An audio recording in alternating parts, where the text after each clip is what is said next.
Hello friends, आज का topic है इंडियन ओशन कमीशन। ये न्यूज़ में इसलिए रहा है क्योंकि इंडिया आईओसी का ऑब्जर्वर मेंबर बन चुका है। आईओसी एक अंतर सरकारी संगठन है जिसकी स्थापना 1982 में पोर्ट लुइस डिक्लेरेशन से की गई है। 1984 में जनरल एग्रीमेंट फॉर कॉपरेशन, जिसे विक्टोरिया एग्रीमेंट के नाम से भी जाना जाता है, इसे इंस्टीट्यूशनल फॉर्म, संस्थागत रूप प्रदान किया गया है। कंपोजिशन की बात करें तो यह अफ्रीका का एकमात्र रीजनल ऑर्गेनाइजेशन है जो द्वीपीय देशों से निर्मित है और यह कमीशन वेस्टर्न इंडियन ओशन के 5 द्वीपीय राष्ट्रों को एक सामूहिक मंच पर एकजुट करता है। अब देखते हैं ये 5 मेंबर स्टेट्स कौन कौन है। First, the Union of the Comoros, second Reunion, third Madagascar, fourth Mauritius and fifth Seychelles.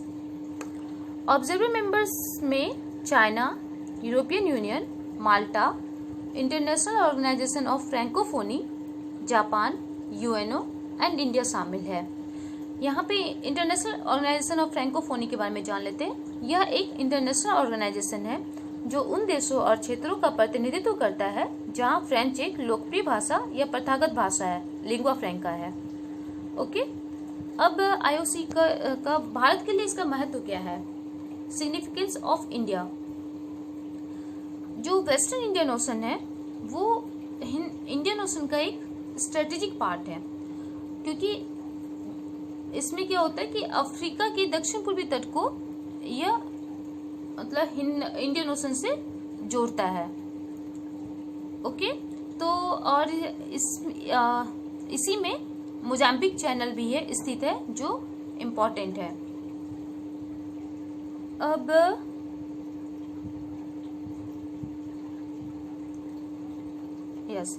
यह आयोग पश्चिमी हिंद महासागर के द्वीपों के साथ भारत की कनेक्टिविटी को बढ़ावा देगा।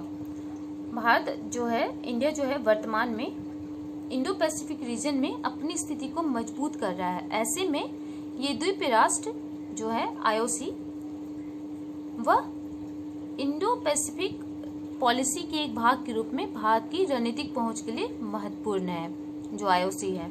ओके,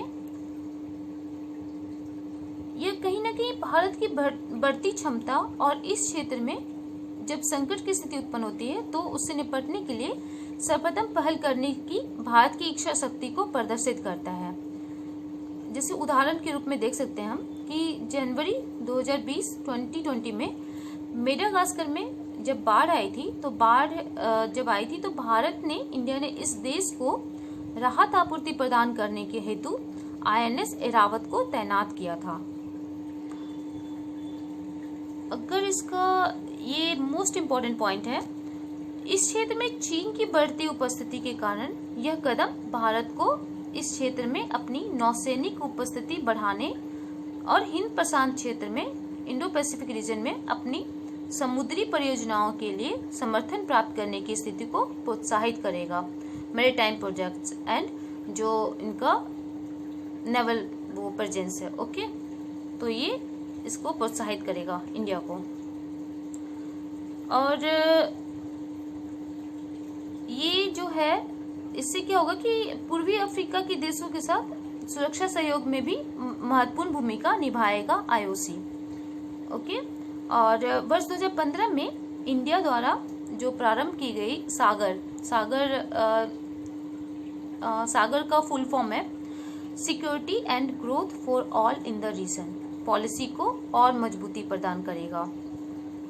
ओके, एंड जो इसका जो पॉइंट है कि ये जो आईओसी में जो इंडिया को ऑब्जर्वर मेंबर का जो दर्जा दिया गया है के रूप में जो सम्मिलित किया गया है, उससे क्या होगा कि फ्रांस के साथ संबंधों में प्रगाढ़ता लाएगा ये, ठीक है, बढ़ाएगा उसको, क्योंकि पश्चिमी हिंद महासागर में फ्रांस की मजबूत स्थिति है, मतलब मजबूत वहाँ पर उपस्थिति है फ्रांस की।